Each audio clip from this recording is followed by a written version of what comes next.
Fox News alert, we just hit 2 Iranian tankers in the Strait. U.S. Central Command releasing this video of F-18 Super Hornets blasting 2 Persian blockade runners. The Sea Star 3 and Sevda were sneaking into an Iranian port when they were ordered to turn around. The ships were non-compliant, and then they got sprayed with 22-millimeter machine gun fire right into their smokestacks. The Super Hornets were deployed from our carrier, the USS H.W. Bush. CENTCOM says the 2 ships were disabled on the spot and had to abandon mission. The ships are massive, but they had no crude on board. They were empty and desperate because Iran's onshore storage is nearly at max capacity. More on that later. This is now the 3rd Iranian tanker that we've love-tapped this week. On Wednesday, Super Hornets from the USS Lincoln fired several rounds from a 20-millimeter cannon gun into another Iranian tanker's rudder. It was actually the first time an American fighter jet shot at a cargo ship, ever. CENTCOM says multiple commercial vessels have been disabled and more than 50 have been redirected by CENTCOM forces to ensure compliance. The Strait's seen a lot of action in the last 48 hours. Yesterday, the Iranians fired at our guided missile destroyers, and that was a bad decision.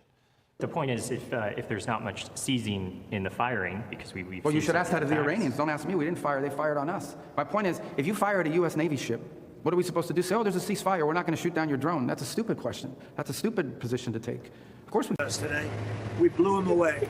They trifled. I call that a trifle. I'll let you know when there's no ceasefire. You won't have to know. If there's no ceasefire, you're not going to have to know. You're just going to have to look at one big glow coming out of Iran. And they better sign their agreement fast. The Iranians are talking a lot of smack. Their foreign minister says this, quote, every time a diplomatic solution is on the table, the U.S. opts for a reckless military adventure. Whatever the cause's outcome is the same, Iranians never bow to pressure. Sending 18-year-olds on Boston whalers at American missile-guided destroyer, that's a reckless military adventure. We only fire when fired upon. And today, the Iranians lob more missiles and drones at the UAE. Rubio says someone's going to have to teach these guys a lesson, or the whole world will turn into pirates. Iran now claims that they have a right to control an international waterway. They claim that they have a right to control it. What is the world going to do about that? Is the world going to accept that Iran now controls an international waterway? Because if the world is prepared to accept that, then be ready. Because there's like 10 other countries that are going to start doing the same thing in their international waterways, or in international waterways near their countries. That's an unacceptable thing that they're trying to normalize. The president's wall of steel's working. The blockades already turned around 57 commercial ships. Here's the USS Truxtun, USS Rafael Peralta, and USS Mason operating in the Arabian Sea, just a day after they sank a Mosquito Fleet 6-pack.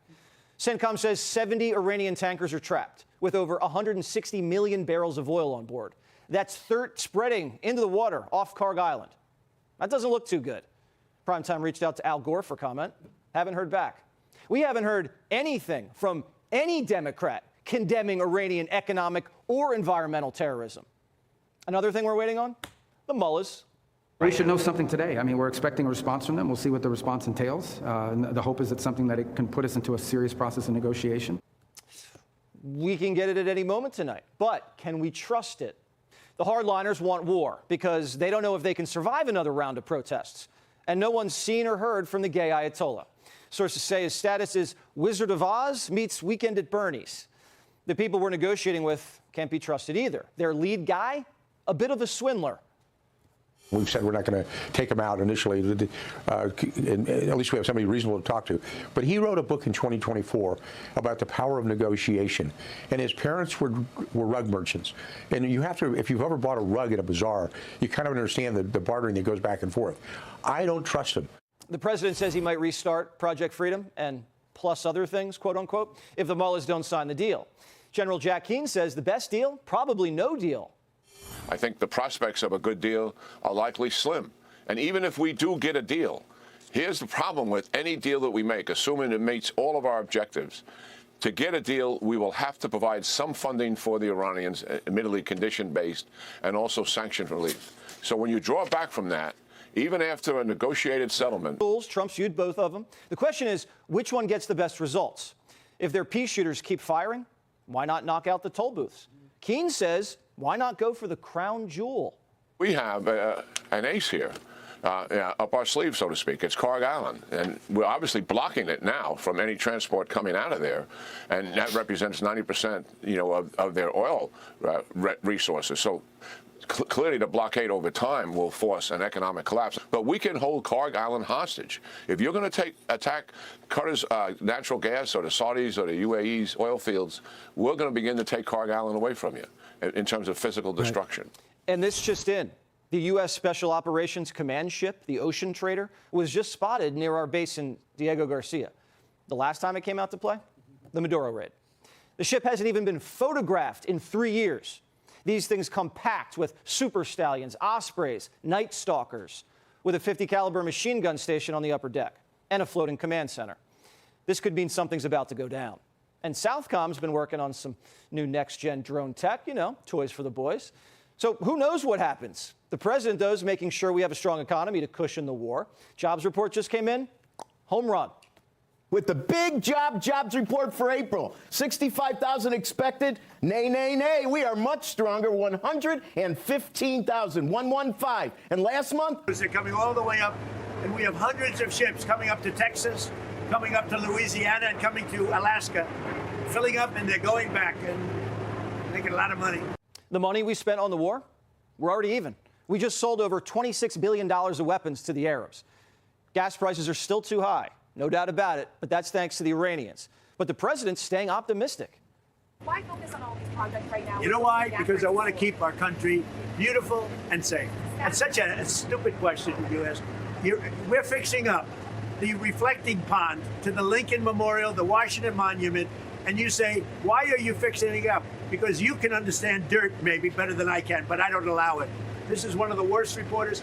She's with ABC Fake News, and she's a horror show. She's saying, why would you bother fixing this up? Why would I bother taking 11 or 12 truckloads of filth out of the water in front of the Lincoln Monument? POTUS wants to make sure he gets a good deal, and Americans want to win. Most of the country says 47 shouldn't give in to the Iranians. Trump knows that to deliver victory, we're going to have to stomach some high gas prices. But he needs to show the Iranian regime that they don't have the leverage that they think they do. There's been a lot of false reporting about the war. That's designed to hurt the president politically, but it also helps the Iranians militarily. And the Iranians need all the help they can get. The commander-in-chief remains committed to removing all of the enriched uranium, and it appears he's clear-eyed about what to expect from diplomacy. Are you optimistic about Iranian response? Fox News headlines for Saturday, May 9th, 2026 are dominated by significant military activity in the Middle East and a landmark declassification of government files. Top national and international news: standoff with Iran. Tensions have spiked in the Strait of Hormuz. U.S. forces reportedly carried out self-defense strikes against Iranian vessels after attacks on U.S. Navy destroyers. Despite the exchange of fire, the administration maintains that a broader ceasefire remains in effect. UFO files declassified. In a major move, the White House has begun releasing previously classified files and images related to unidentified anomalous phenomena, UAP. Fox contributors have described these initial releases as a teaser for more substantial disclosures. Russia-Ukraine conflict. Reports indicate that a temporary 3-day ceasefire has been agreed upon by both Moscow and Kyiv. Politics and legal updates. Defamation case dismissed. A federal judge in Delaware has dismissed a defamation